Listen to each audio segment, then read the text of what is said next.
dostali, ktorí sú predstavení na tejto výstave.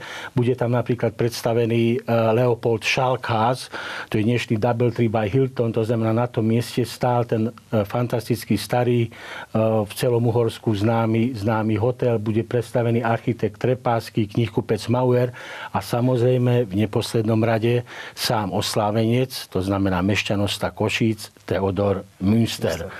Budeme púšťať dobové a dostanú potom fotografiu z ateliéru.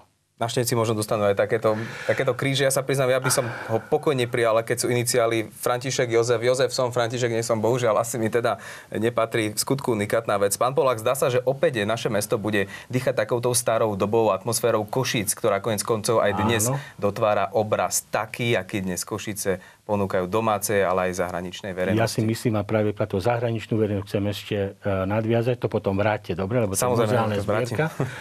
Takže výstava, tak ako aj pozvánka, tak ako aj plagát je dvojjazyčná, slovensko-anglická.